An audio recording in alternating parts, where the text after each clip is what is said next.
Alrighty. Thank you. Welcome to this month's Speak to Council session. As a reminder, all speakers have 2 minutes for their comments. If speakers are participating via Zoom, we ask that they address council with the same respect they would expect and to avoid the use of profanities. A staff member will notify speakers when they have 30 seconds left, and speakers will be removed from the Zoom call once their time has expired. Staff members will read the first 2 minutes of all written comments submitted.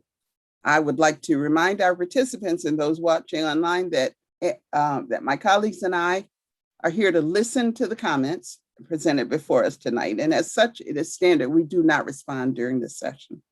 Participants' information has been shared with the council, and I encourage my colleagues to follow up with any comments or concerns that pique their interest.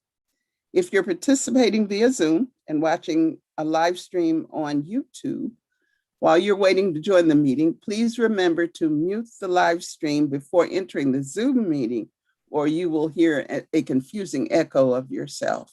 We will now begin our Speak to Council session. Katie Adamides. Good evening. My name is Katie Adamides. I am the chair of the National Lawyers Guild Rochester and the director of our Legal Observer and Mass Defense programs. I am here this evening to urge you strongly to fully fund the Police Accountability Board. NLG Rochester is providing services the city should be providing directly through the PAB. We are an all-volunteer local chapter of the National Lawyers Guild, a human rights organization of lawyers, legal workers, law students, and jailhouse lawyers. We are bearing the burden of the city's lack of investment in meaningful police accountability infrastructure.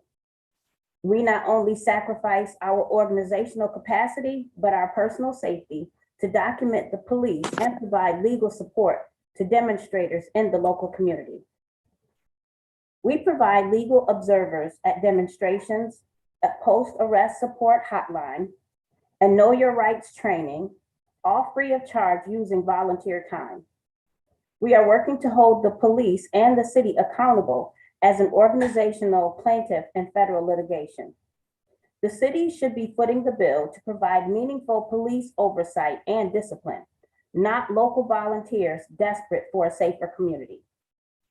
The community made its voice heard when it voted to create the PAB, and the city has a duty 30 seconds. to fund it properly. The current system literally allows local police to get away with murder.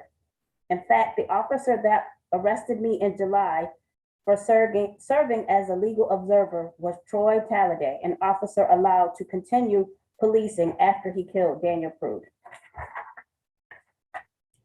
Dr. Kyle Barber. Hello, my name is Dr. Kyle Barber, and I write to voice my emphatic support for fully funding the Police Accountability Board. I am an emergency physician who lives and practices in the city of Rochester. Police violence is an urgent public health issue. We are all familiar with the murder of Daniel Prude, but there are others, and some have been my patients and the patients of my colleagues.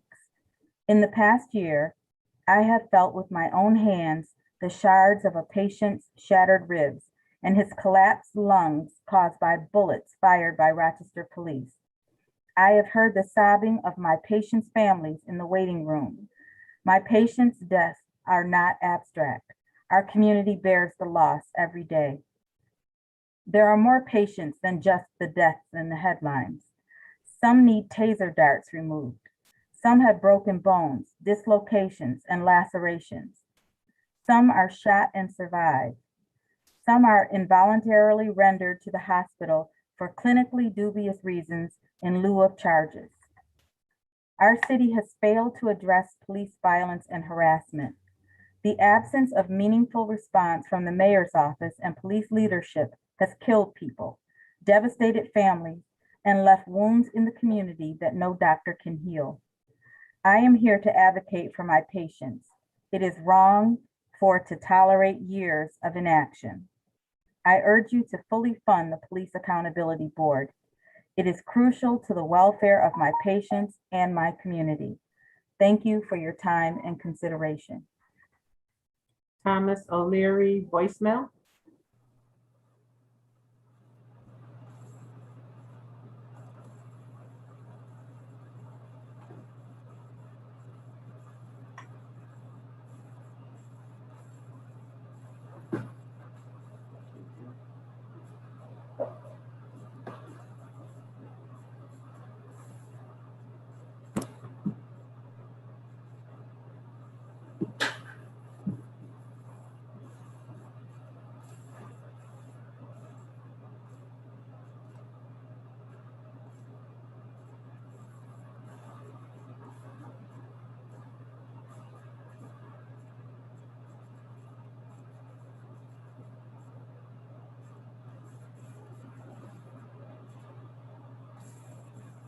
Joe, are we all set with Thomas O'Leary?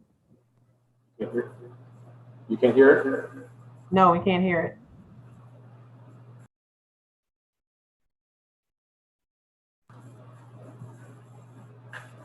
I can play it 1 second.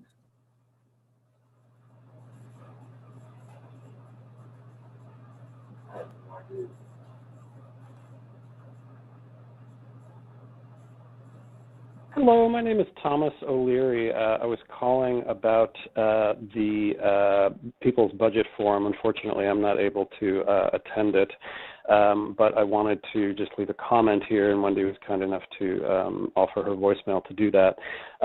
My grandfather lived in Rochester for the last several decades of his life, actually by the same name as me, Thomas O'Leary. I'm named after him, as was my father. And he was, you know, it's almost like I want to speak for him. I know he was always a real champion for, you know, for the underdog, people who just weren't being considered and weren't being protected by the people who were tasked with protecting them. And a lot of his work was around equity, around healthcare. And I know that if he were alive, he would basically be advocating, as I am, which is to cut the $90 million police budget, at least in half. I'm a mental health counselor myself, and I know how much other programs that are meant to uplift and support the community can actually reduce crime a lot more effectively than police budgets. And you know, at this time when racism and racial profiling are so rampant in our police departments, I think Rochester has a real opportunity here to set the tone and to invest in programs that, you know, really support people and keep people safe rather than support the existing police budget. So she has my contact information, Wendy does, and I appreciate the time. Thank you. Emily Crosby. In the upcoming budget vote, I'm urging you to invest in our community by providing funding for violence prevention efforts. Research shows that more police does not lead to safer communities. And while we do have a problem with violent crime, we need to invest in prevention for positive intervention. Safe communities have affordable housing, jobs, access to recreation, and resources like libraries.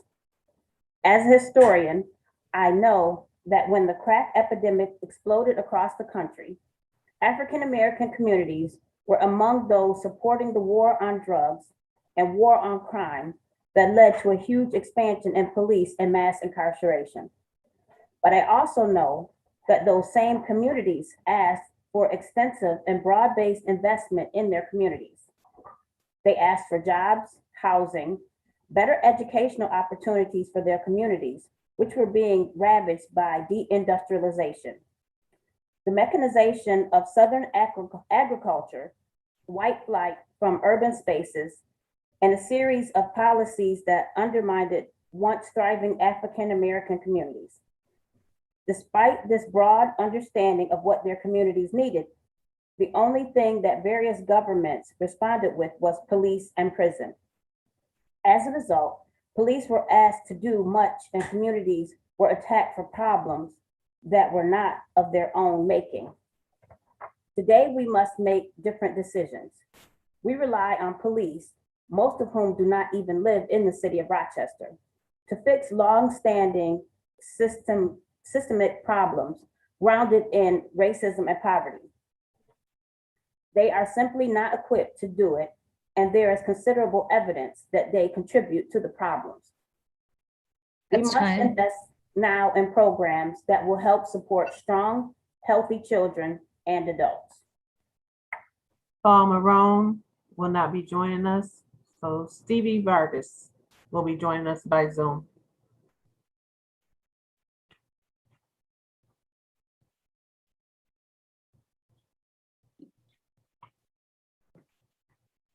Am I set to go? Yes, Thank you so much for allowing me time to speak tonight. It's incredibly important for me to speak because I'm speaking on behalf of so many community members. And this budget that you're about to vote on does not go far enough to meet the needs of the community.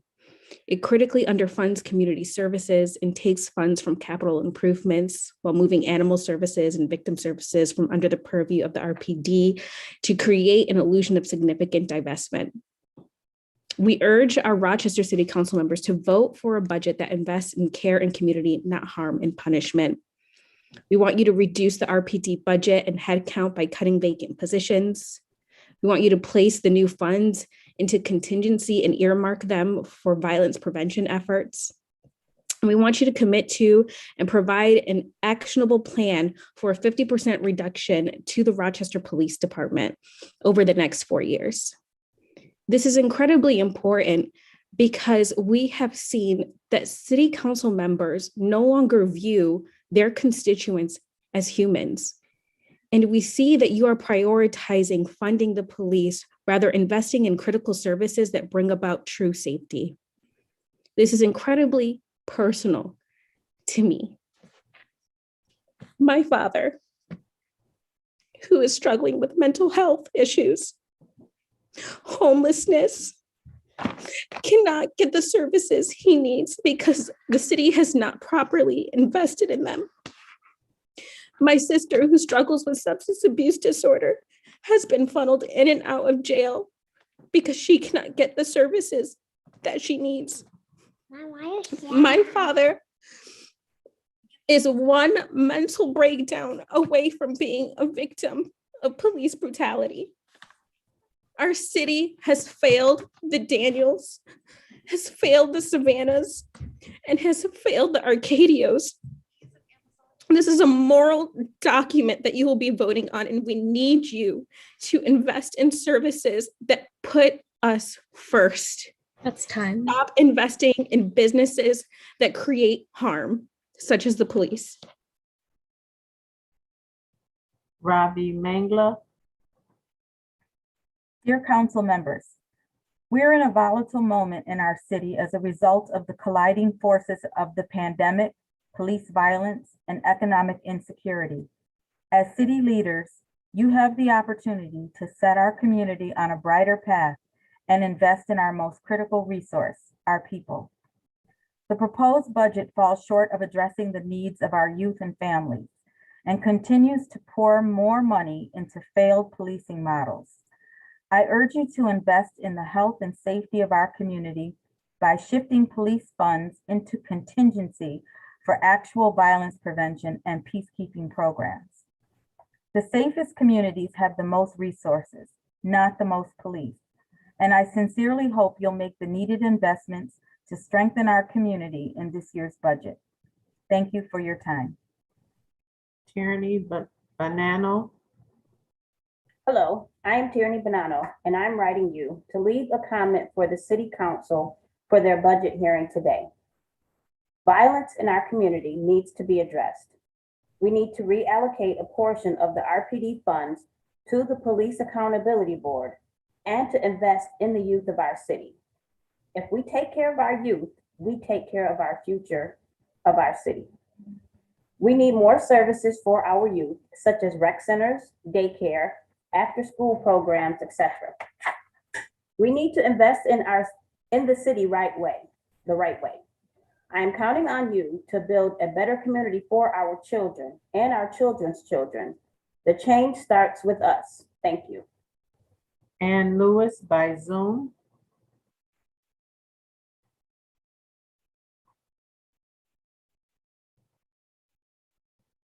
You're on mute, Ms. Lewis. I'm a teacher, I should know better. Again, good evening, members of City Council and the city at large. My name is Ann Lewis, and full disclosure, I'm running for the office of City Council in the general election November 2nd. And additionally, I help with the fundraising efforts as a member of the Police Accountability Alliance. I strongly support the funding of the Police Accountability Board. However, after close review of the documents that outline the particulars in the job descriptions for the PAB, there appears to be overlapping in job responsibilities, which lead me to conclude there are several jobs that can be combined and saving of tax dollars be had. For example, the position of Director of Policy, when you compare it to the Policy Analyst position, the typical work activities are identical except one component. Also, after reviewing the other job descriptions of the Deputy Director of Rulemaking in comparison to the rule maker position, you will find the daily work responsibilities are very similar and could possibly combine, saving additional revenue.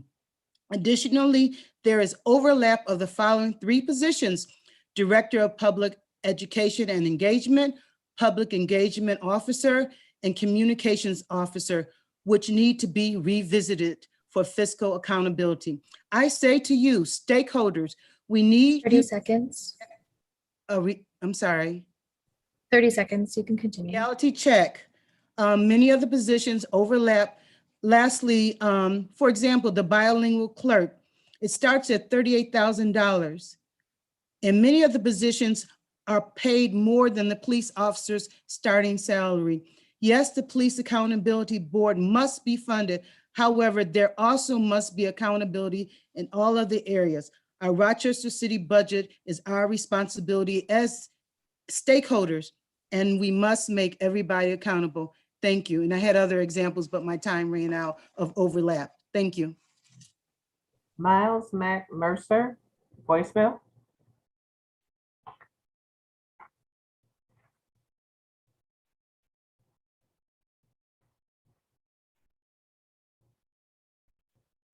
Hello, my name is Miles, and I am a third-generation Rochesterian.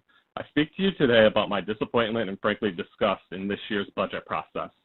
There is this saying that, don't tell me what you value, show me your budget, and I'll tell you what you value.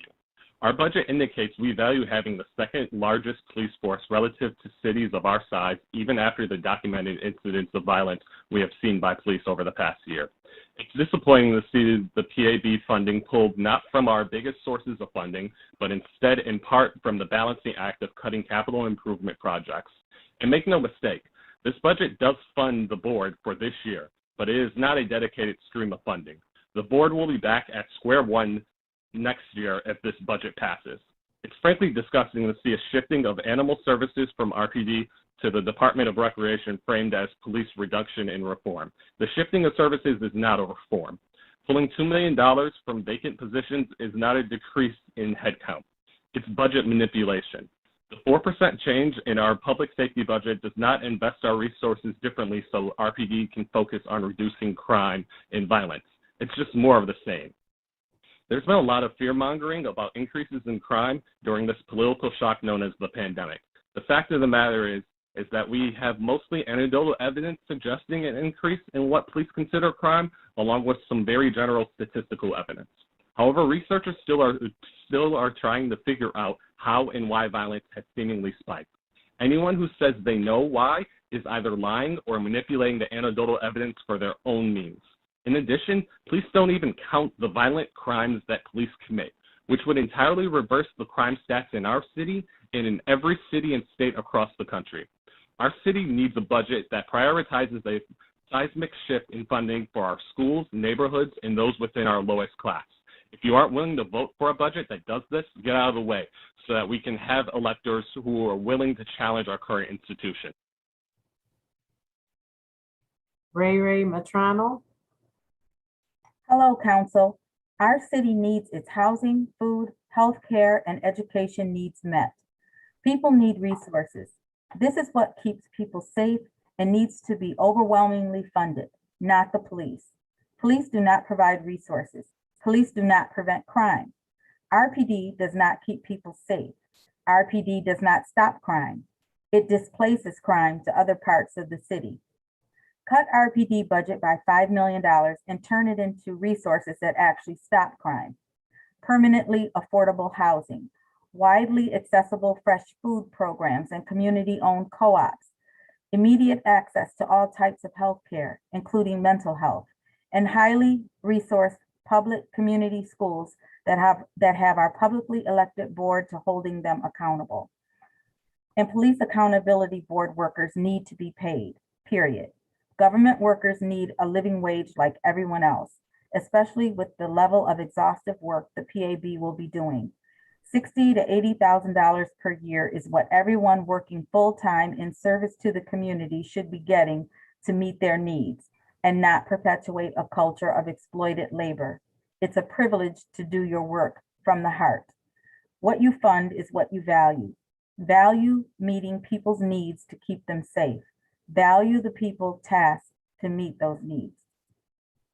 Megan Moore. To the members of Rochester City Council, Rochesterians want and deserve to live in a safe city. Since our safety is intricate, linked to the actions of those who patrol our streets, the Rochester Police Department, the RPD, I'm writing to respectfully request your unanimous support for the Police Accountability Board, the PAB.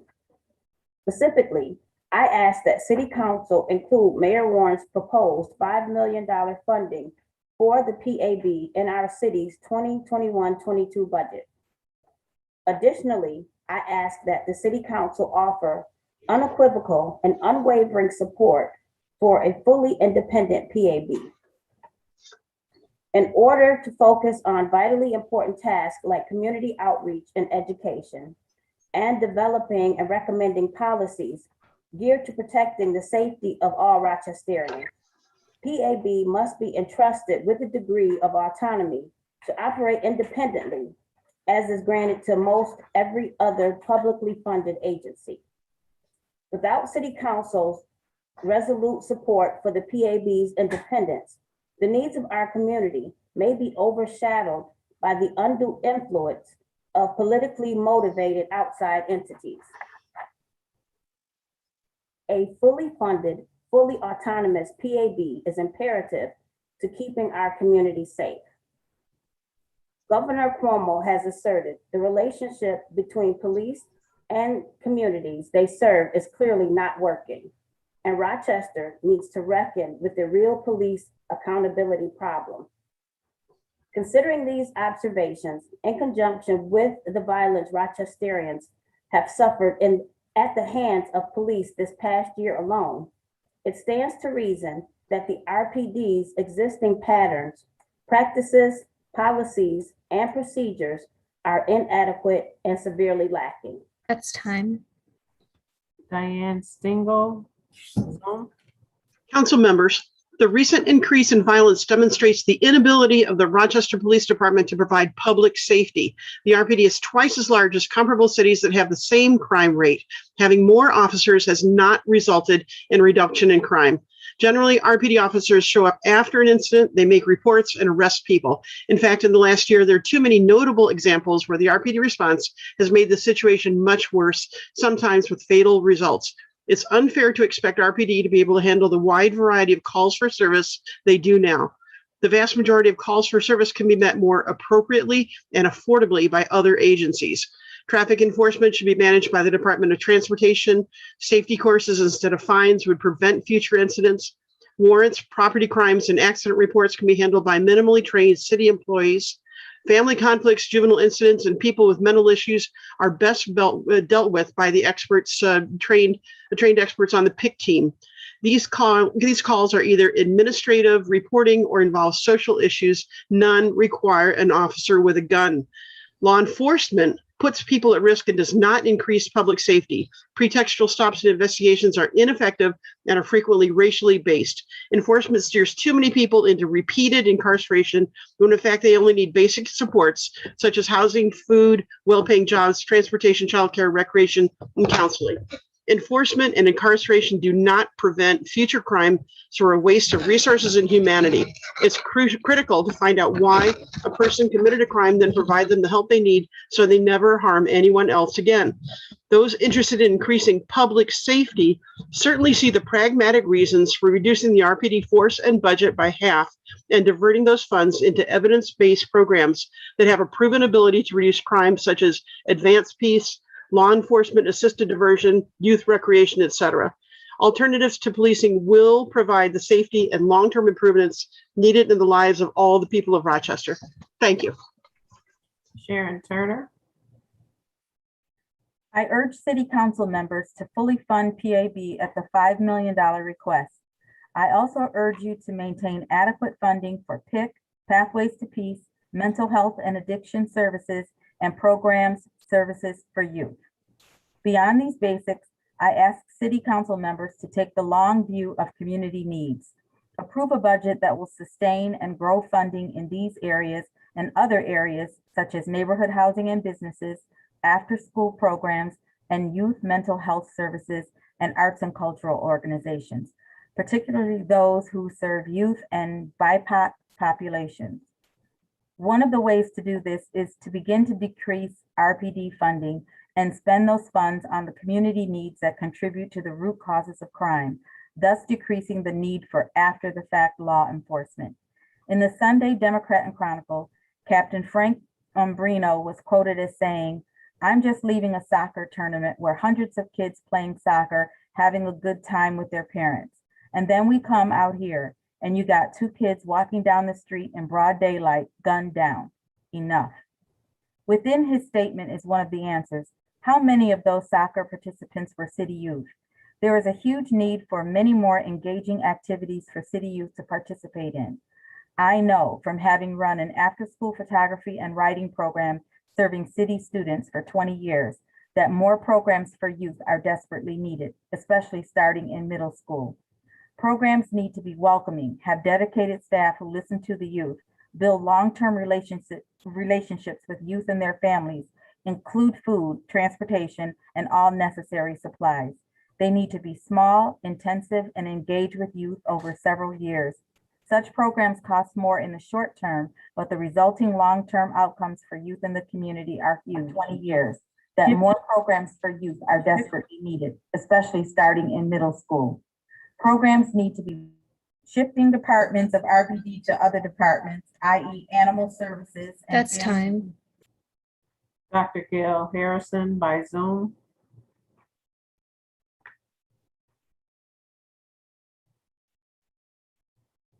Dr. Harrison. Term, but the resulting long-term outcomes for youth in the community are huge. 20 years, that more programs for youth are desperately needed. Can you mute the stream that you're watching? Programs need to be shifting departments of RPD to other departments, i.e. Whenever you're ready, I can start your time.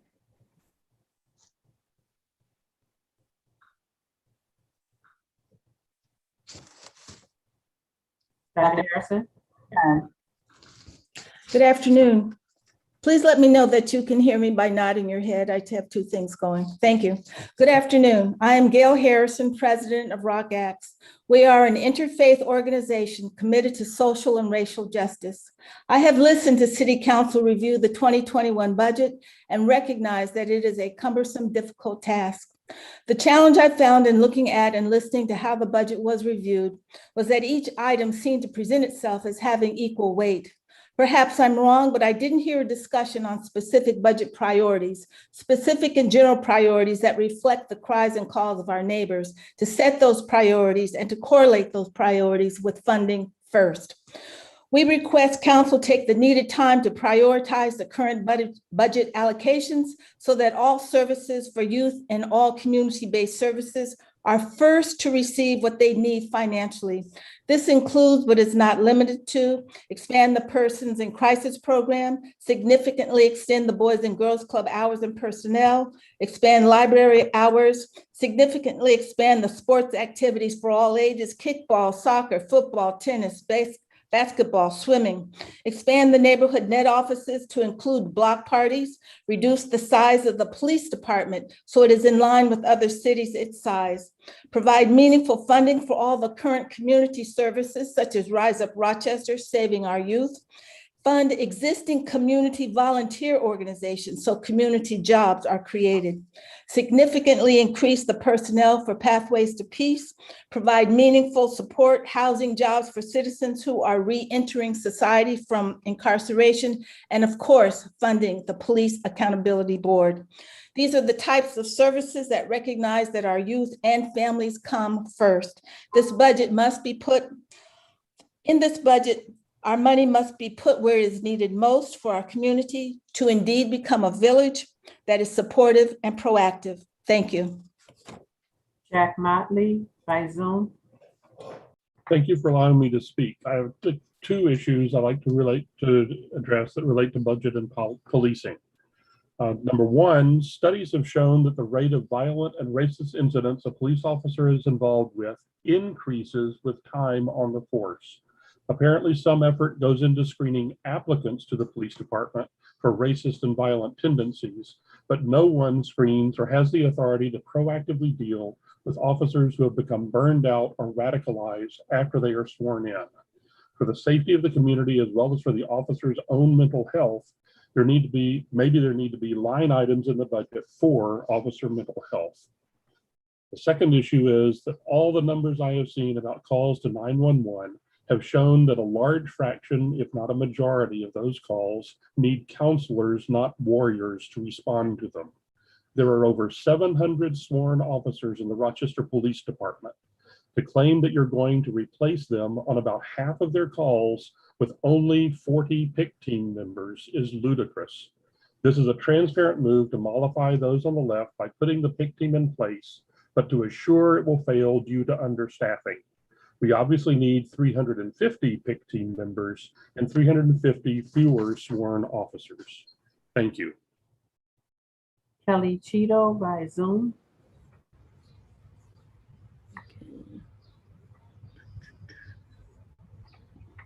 Oh, here we go. Oh, hey there. Sorry. We just moved over to Dartmouth Street, and so I'm doing a lot of home repair lately. So I've got this trusty hammer. You know, at first I just used it for pounding in nails, but now I use it for everything. I gotta say, I kind of feel like Thor when I use it and I bend it to my will. You can really fix anything with this handy dandy tool. Or, you know, this one, or even this one. Why, just right here, when we moved in, you couldn't see through that window over there. So what did I do? You guessed it, the hammer worked like a charm. I can see right through it now. Now, sure, some folks might say that that's not really the right tool for the job, or you have a whole toolbox that I'll have to do more work to mend things afterwards, or why am I focusing over there when I really should be focusing on the foundation? Council, come on, you know better than this. You know that the police can police people into safety about as well as I can fix these windows with a hammer. If that was too abstract, please let me make this clear. The city's continued excessive funding of the RPD and over policing of our community is just dumber than a bag of hammers. We see right through these attempts to shuffle departments and little procedural moves to make it look like you're making substantial cuts. And you're not, but you still can. I remember just last year, several of you standing up to the RPD with your bodies, protecting us while you were fired upon with pepper balls. I need you to channel that adrenaline from that night, that frustration, that indignation that you felt. If you could stand up to them then, why not now? I urge you to reconsider your budget. I want you all to go back there, roll up your sleeves, wring out every dollar you can from that police budget, and refund this community to actually address the challenges we have before they become crises. We need to fully fund prevention efforts like targeted gang intervention. We need to expand library and recreation hours. We need to expand access to mental health and community care. We need to fix our schools, our streets, and our souls. Council, That's you will time. not fix this pains of this. Lauren Sample by Zoom. Hi, good evening, council members. Thank you for the work that you do. I know that it's challenging. I've lived in the city for almost 40 years and want to talk to you tonight about the budget. I love the city of Rochester. I'm proud of many things about it, but I have grave concerns over the inequities, the poverty, and our underperforming schools and the over-policing of our citizens. Side note, I was traveling last year when the Daniel Prude video broke and had just given my license with my address to a clerk in a hotel room or at a hotel lobby. And the television was on in the lobby. And she noticed that I was from Rochester and asked what was happening with our police department. And as I made my way back to New York State and stayed at hotel after hotel, and it was on international news every place that I went, almost every hotel clerk asked me what was happening with the police department in Rochester. I was pleased to be able to tell them about the Police Accountability Board. I urge you to reimagine Rochester as you vote on this budget. We have an unprecedented opportunity to drastically reduce RPD funding. You can begin by trimming the number of offices, cancel the current RPD recruit class, and not fill retiree positions. You can fully fund an independent police accountability board and instead fund initiatives to uplift children and families, generate higher wages, and ensure better childcare for working parents. We're a city of innovative thinkers. I believe that you are innovative thinkers. You have the ability to be a model for other cities if you act boldly with this budget. You can be the ones to stop overfunding a dysfunctional police system and instead use that money to address issues like poverty, violence reduction, homelessness, lack of jobs, lack of education, drug abuse, and mental health issues, and greatly expand youth opportunities. We need expanded person and crisis teams for situations requiring immediate support, but we need far more than that. We need programming and supports to prevent the reasons that people might need public safety responses at all. We need community approaches that uplift lives and respect the dignity and humanity in each of us. Please use your votes tonight to do so. Thank you so much for your time. Mary Lynn Birchill. Dear City Council, if you support defund the police, I will not support you when you are up for re-election. I request that the City Council increase funding for the police to be used for training, retention, and recruitment. The police also need equipment to ensure public safety. I also request the support for the upcoming class and support of filling 39 positions that are currently open. I'm also requesting that the City Council commit to a 50% increase in RPD positions over the next 4 years. Your constituents want current laws enforced and public safety. We, the people, request that the basic need for safety in our city be made a priority. Darlene Brumfield by voicemail.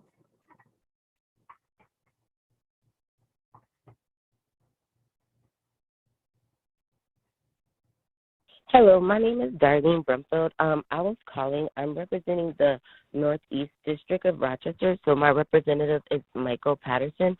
I was just calling for a question or a suggestion for my council members for the meeting. Basically, I wanted to suggest if we could possibly have like traffic police, like considering everything that's going on with like ATV accidents, just regular pedestrian car accidents and just accidents in general, if that could be a suggestion, because it seems like, you know, like I've lived abroad for a little bit and other places it does kind of work. So it's like just a suggestion here, since there has been a rise and increase of like traffic accidents in general. So that was just my suggestion. Thank you. Bye. Michael Blee by Zoom.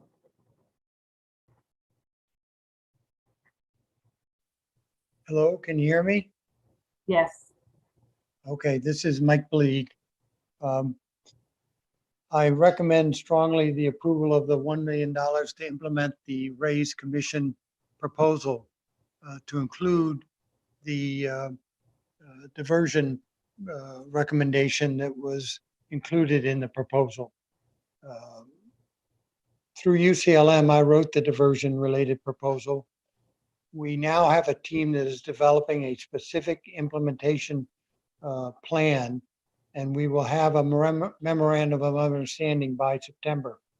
So when you look at how you're going to allocate the funding for within the Raise Commission proposals, please understand that we're looking at the need of $150,000 over the next year to implement the diversion proposal, and that over 5 years, and we will need funding at least over the next 5 years at that level and higher. So we look forward to working with you as part of this whole effort, and having the memorandum of understanding and being able to implement the diversion proposal in September. Thank you. David Swain by Zoom.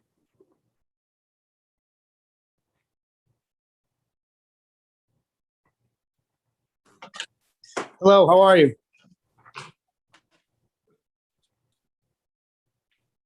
Can you hear me? Yes. Okay, I'm sorry. I know I'm on the clock. I just wanted to touch base recently on the motorcycles, and obviously, I don't know if all city council read my email, but I think the greater concern right now is the quality of life issues that are decaying around the city. I know it's a difficult process. I think everyone's trying to do the best they can, but if you continually turn a blind eye to the quality of life, the motorcycles ripping down the streets. I sent a video to city council which demonstrated one ripping down the sidewalk at Park Ave. The large groups, it all graduates to violence. When the violence continues, and we've had over 125 shootings, this is the most violent city in New York State right now. And I think it's all graduating or all stemming from the quality of life issue. So if we can get back to that and start from the ground floor up, it'll start turning around the city. I think we all have the goal to make the city the best we can. But if violence increases with the shootings and homicides, people will leave, small businesses will close, property values go down, and ultimately there's no tax revenue for the inner city communities. This all stems from the violence that's happening. So I just want city council to be aware of that. I know they are. I really hope that everyone's doing the best they can, but it's the little things that matter. It's the details that matter. If we could just wrap our arms around it and try to contain it and not support bad behavior. We got to call out the bad behavior for what it is. Please, city council, I'm asking you, please consider this and just kind of get this under control. I love this city. I live in the city. I used to work in the city. I just want this to happen, to tackle this. That's all I wanted to say. Thank you so much for hearing me out. Douglas Noble. A Tale of Two Cities. I am stunned by the stark contrast between the successful prosecution of Derek Chauvin for the murder of George Floyd and the total absence of any prosecution in the almost identical murder of Daniel Prude. The absence of prosecution here in Rochester seems clearly to have started from the top. It includes both Mayor Lovely Warren's initial cover-up of Daniel Prude's murder, now shown conclusively by the City Council's investigation in its Shelley report, and Attorney General Letitia James's expert witness selection for the grand jury, resulting in no criminal charges. Clearly, someone must be held accountable for Prude's murder. Excuse me. Not only the police officers involved, whose names, unlike Chauvin's, were never heard, but also Warren and James for their parts they played. The highly publicized trial and conviction of Chauvin in Floyd's murder provides a perfect opportunity to revisit holding someone accountable for Prude's murder. That was the last speaker, Madam President.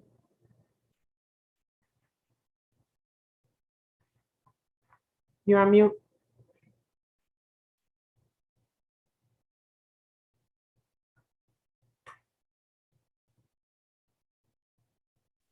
I'm sorry, I had too many screens on. So that concludes the Speak to Council meeting for this evening. We will reassemble at 7:30 p.m. for the full council meeting. And I believe we're on a different link for that. Is that not true? That's Okay. So I'll see you at 7:30 p.m.